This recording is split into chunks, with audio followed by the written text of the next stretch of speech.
À 9h37, une alarme hurle. Dans une galerie, une vitrine blindée a mordu la poussière. Sur le carrelage, une couronne a basculé, comme une petite planète détraquée. Et pendant que Paris reprend son souffle, l'enquête commence déjà.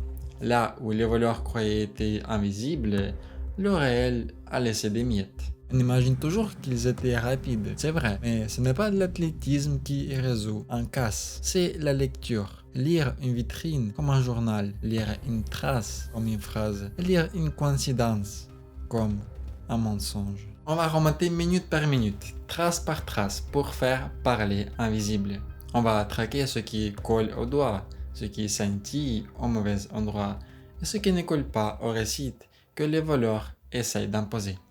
Et spoiler, l'invisible est bavard. Maintenant, vous allez découvrir comment une vitrine brisée écrit à elle seule l'ordre des gestes. Pourquoi ignorer la pièce star peut être une signature plus voyante qu'un selfie? De quelle façon la vidéosurveillance urbaine devient un GPS du passé? Comment un micro-éclat de verre raconte la chorégraphie d'une meuleuse? Ce que disent des crêtes papillaires quand on les écoute vraiment? Comment un simple gilet fluorescent peut faire office de passeport? Et pourquoi dans ce dossier, le hasard ressemble surtout à de la fainéantise méthodique? 7 minutes d'action et des semaines d'enquête. À la fin, pas besoin d'être plus rapide que 4 scooters, il suffit de penser plus clair.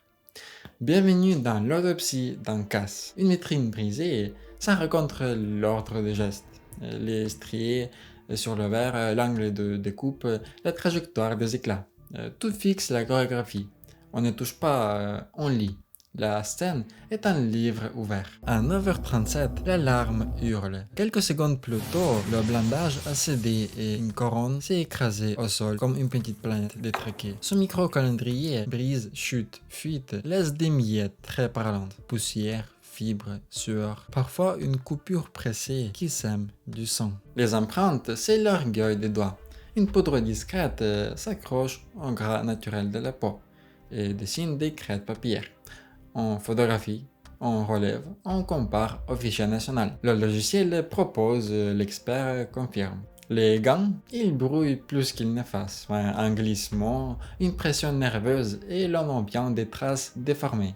Et donc, reconnaissables. L'ADN, ce sont les cellules timides qui restent. Un éclat de verre peut porter une goutte invisible. Un gilet fluorescent abandonné garde la fatigue de celui qui l'a porté. On prélève, on profile, on recoupe. Et s'il n'y a pas de hit chez nous, on élargit. La biologie ne connaît pas les frontières administratives. La vidéo complète ce que le verre suggère. Les caméras du musée et de la ville causent un plan séquence. Arrivée en nacelle, découpe, sortie en scooter. En synchronisant les heures d'attache, en éclaircissant une plaque, en isolant un geste de panique, on reconstitue la fuite et même le point de jet où un objet disparaît du cadre. C'est un GPS du passé. Et puis, il y a la signature par l'absence. Ignorer la pièce star, c'est rarement un oubli. Quand on sait ce qu'on laisse, on oublie peut-être à une commande. L'anomalie devient un post-it collé sur le front du scénario. Ces voleurs-là n'ont pas improvisé. Rien de tout ça ne tient sans une chaîne de conservation nickel. Chaque cell a une vie, une date, un porteur. Sans ça, l'indice devient anecdote. Avec ça, l'anecdote devient preuve. Bilan provisoire. Le casse est rapide. La lecture prend le temps. La vitrine écrit l'ordre des gestes. Les empreintes accrochent un nom possible. L'ADN ferme la porte aux coïncidences. Et la vidéo remet les minutes à l'endroit. La scène a parlé. Mais comment on transforme Paris en machine à remonter le temps?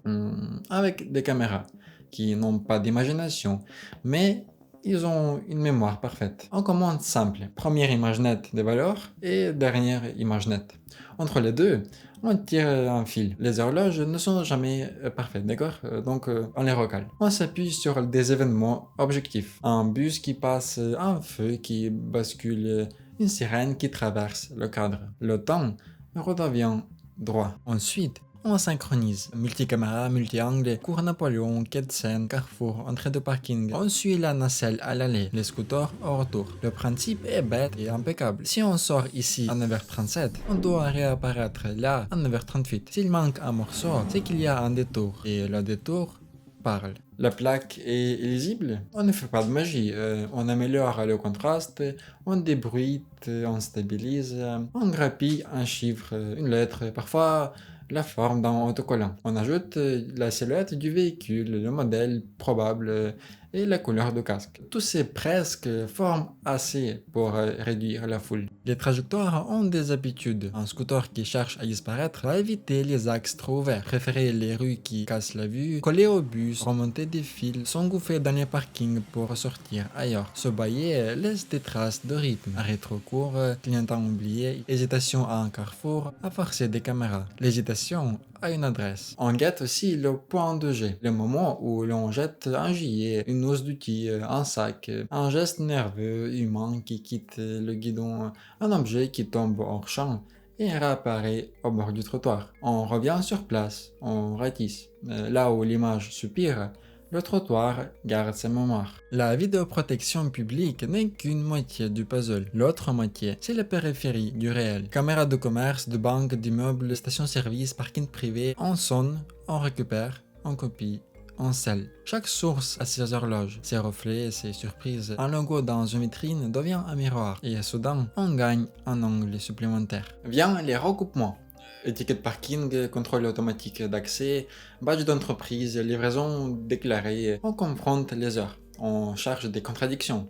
Si un scooter traverse la caméra A à 9h42 et quand même dû au casque manteau apparaît à la caméra B à 9h43 à 3 km, il faut un gabarit et une vitesse crédible, sinon mensonge en image, et donc bifurcation cachée. La plaque partielle ouvre la porte au fichier. On fait tourner la couple couleur, modèle, tranche horaire. On élimine les propriétaires sans correspondance physique. On retient ceux qui ont un historique intéressant. Véhicule acheté la veille, assuré au minimum, passé au contrôle juste avant ou jamais vu dans le secteur jusqu'à jour J. Les coïncidences ont souvent des agendas. On exploite aussi les comportements autour de musées avant le casse. Même silhouette, même casque, même arrêt repéré dans les semaines précédentes, les repérages laissent des petites répétitions. Une caméra n'aime pas le suspense.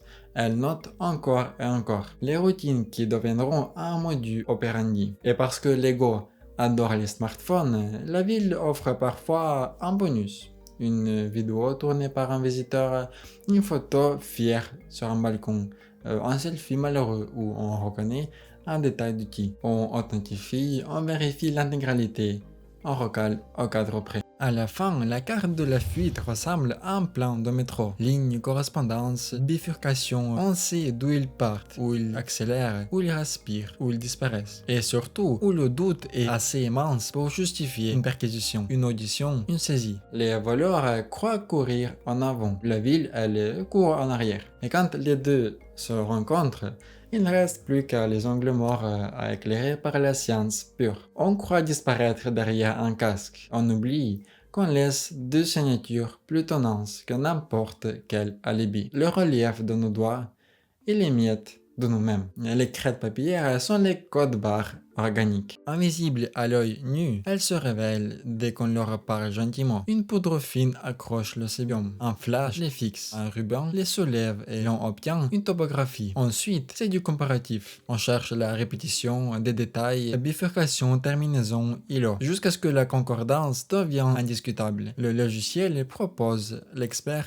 dispose. Les gants compliquent, mais ils annulent pas. Un gant mal ajusté glisse et imprime une forme fantôme. Un gant textile retient des fibres qui migrent ailleurs. Un gant en latex peut trahir une paume humide. Même l'absence d'empreinte devient un indice, quand on peut prouver qu'il a fallu toucher trop vite, trop fort à tel endroit. L'empreinte n'est pas seulement une image, c'est un scénario de gestes. Sur les supports capricieux, on change de cuisine. Au milieu fermé, les vapeurs collent aux résidus et figent les traces. Sur des matériaux poreux, des réactifs révèlent ce que l'œil ne verra jamais. Puis, en photographie, toujours. L'image n'est pas une illustration, c'est une pièce. Arrive l'ADN, la star timide. On prélève avec les écouvillons où l'on pense que la vie a frotté. L'intérieur d'un masque, lanière d'un casque, poignée, éclat de verre, doublure d'un gilet. La sueur n'a pas de panique, elle reste. On extrait, on amplifie, on lit des marqueurs répétitifs qui composent un profil. Ce profil peut se marier à une base nationale ou voyager via des circuits internationaux. S'il rencontre un cousinage, on le saura. S'il tombe sur un inconnu, on le gardera pour la suite. Les profils simples sont une bénédiction. Les profils mixtes, plusieurs personnes sur le même coton-tige, demandent de la patience et des mathématiques. On sépare les voix dans le cœur. On évalue la force de la preuve par un rapport de la vraisemblance. Combien de fois ce résultat serait-il attendu si la personne A est présente, ou si n'importe qui d'autre? La science parle en probabilité et pas en prophétie. La contamination est l'ennemi préféré des séries télé. Dans la vraie vie, on la traite comme un virus institutionnel. Gants neufs, blues, sachets scellés, double emballage, témoins blancs pour vérifier qu'on ne transporte rien d'une zone à l'autre. Chaque cell a une petite autobiographie. Où il est né, qui l'a porté, où il a dormi. Cette paperasse est l'ange gardien de la vérité. Le touche DNA, ces cellules qui se décollent quand on manipule, est amené avec respect. Ça marche, mais pas à coup de miracle. Il faut du geste franc, du frottement réel, du temps sur l'objet. On ne promet donc jamais du résultat. On promet une méthode irréprochable. C'est elle qui garantit que si un homme sort, il pourrait tenir debout. L'ADN complète l'empreinte, comme une contrebasse accompagne un piano. L'un dit voici la morphologie qui colle, l'autre dit voici la statistique qui pèse. Ensemble, ils transforment une hypothèse raisonnable en piste solide. Et quand la vidéo a déjà dessiné l'ombre d'un parcours, ces biomarqueurs viennent la colorer. Les fichiers changent l'échelle. Les crêtes papillaires peuvent se comparer à des millions de traces connues. Les profils génétiques cheminement dans un cadre légal avec des règles sur qui entre, qui sort et quand. Un hit n'est pas une arrestation, c'est une conversation entre indices, contexte et enquêteur. Ce que les bases donnent, la procédure vérifiée. Il faut aussi accepter les réponses qui n'arrangent personne. Une trace peut dire que c'est pas lui, et c'est précieux. Une absence peut signifier qu'il a été trop bien nettoyé ou qu'un intermédiaire a transporté l'objet. Dans les deux cas, l'histoire se précise. La science n'a pas d'amour propre. Elle ne sauve pas la face, elle nettoie le récit. Au fil des retours labo, un portrait inattendu se dessine. Les gestes montrent de l'habitude, les traces montrent la précipitation. Les deux ensemble trahissent un groupe qui connaît le terrain mais subit un imprévu. La biologie suggère des segments d'identité. La dactylo pointe des mains qui ont déjà raconté des choses à l'état. On ne tient pas encore des noms, mais on possède déjà des silhouettes statistiques. Et c'est là que tout s'emboîte. La vitrine nous avait donné l'ordre des gestes. La ville nous a restitué une fuite plausible. Les biomarqueurs, eux, mettent des personnes possibles sur des objets précis, à des instants précis. L'enquête cesse d'être un brouillard. Elle devient une carte avec des repères qui bougent plus. Prochaine étape, logique. Suivre des repères hors des murs. Quand un bijou part, il ne s'évapore pas. Il emprunte des routes, des ateliers, des téléphones, des messageries. Les traces humaines deviennent traces économiques. Et là, les frontières ne servent qu'à rallonger la pelote. Un bijou volé ne disparaît pas. Il change de pays, d'état, parfois d'identité. L'enquête, elle, change d'échelle. Première vérité, la frontière n'arrête pas une piste. Elle la multiplie. On bascule en mode de coopération. Alerte dans les systèmes d'information Schengen, échange sécurisé entre les services. Notices internationales qui décrivent le monde opératoire et les objets ciblés. On ne prévient pas le monde. On choisit qui a besoin de savoir et on trace qui consulte quoi. La discrétion est une preuve supplémentaire. Les objets ont des papiers, eux aussi. Poinçons, numéros gravés au laser, micro-inscription sur les diamants, photo intérieure. Une pierre vivante a un visage. Inclusion, nuage, fluorescence, proportion des facettes. On peut reconnaître un solitaire remonté sur l'autre bague, comme on reconnaît un visage maquillé. La gémologie devient policière. Spectroscopie pour matériaux, microscopie pour les traces d'utiles. Corrélation avec d'anciens certificats conservés par les maisons. L'or raconte sa vie à sa manière. Une bague peut être fondue, mais pas son histoire. Les alliages laissent des signatures, proportions en éléments tracés, résidus d'atelier, marques d'utile dans le lingot neuf. Les poinçons de mètre et de garantie, même limés, laissent des cicatrices sous grossissement. On remonte parfois jusqu'à banque d'essai qui a servi à rejaunir le métal. La route des receleurs n'est pas un GPS public. C'est un écosystème. Boutique complaisante, atelier discret, plateforme en ligne, messagerie chiffrée, foire et salle d'expertise. Chaque milieu a ses règles, ses délais, ses vanités. L'enquête joue à domicile. Partout, à la fois. Demande d'entraide, équipe mixte, opérations coordonnées, pendant que les acheteurs potentiels s'observent entre eux. Les enquêteurs observent leur manière de s'observer. L'argent, lui, parle toutes les langues. On traque les flux plus que les sacs. Compte créé puis fermé en 48 heures, virements fractionnés, espèces qui apparaissent après une période étrangement sèche. Le blanchiment n'est pas un tour de magie, c'est une habitude qu'on finit par reconnaître. Quand l'objet est sauté, la comptabilité bafouille. Les téléphones trahissent des géographies qui ne s'avouent pas. Pas besoin d'écouter des secrets. Les horaires, les antennes, les répétitions suffisent souvent. Un numéro toujours allumé près d'un atelier sensible, puis éteint pile pendant un transport à risque, le silence aussi a un profil. Et dès qu'un complice selfie avec un gant touché d'atelier, l'ego devient un informateur pro bono. Les portes, freins et les zones de transit ressemblent à des trous noirs. On y dépose de la valeur, on y suspend le temps. Ce ne sont pas des zones de non-droit, ce sont des zones de paperasse. Chaque entrée laisse une ombre administrative. Chaque sortie, un reflet. L'enquêteur ne cherche pas à forcer la porte, mais à repérer l'ombre et reflet qui ne coïncident pas. Côté douane, la routine est une arme. Déclarations qui ne sont pas leur contenu, colis trop légers pour leur assurance affichée, descriptions volontairement vagues, accessoires métalliques. Les contrôles ciblés utilisent l'irrégularité comme boussole. Quand tout est normal, quelque chose cloche. Un détour inutile, une étiquette au feutre d'une autre écriture, un ruban adhésif qui n'appartient pas au transporteur. La logistique, c'est du roman policier écrit en scotch. Rien ne fonctionne sans confiance entre les services. Les ponts humains vont plus vite que des formulaires. Un analyste qui connaît la signature d'un groupe, un officier étranger qui a déjà vu ce truc, un expert gémologue qui se souvient d'une pierre capricieuse passée sur la table. On ne résout pas un cas international en additionnant des machines, mais en additionnant des mémoires. Reste la tentation du spectaculaire. Perquisition simultanée, saisie à l'aube, image forte. L'efficacité n'est pas toujours photogénique. Parfois, on laisse filer un intermédiaire pour remonter d'un cran. Parfois, on ne touche pas tout de suite un atelier parce qu'il vaut mieux le voir travailler 2 jours encore. L'enquête n'a pas besoin d'applaudissements.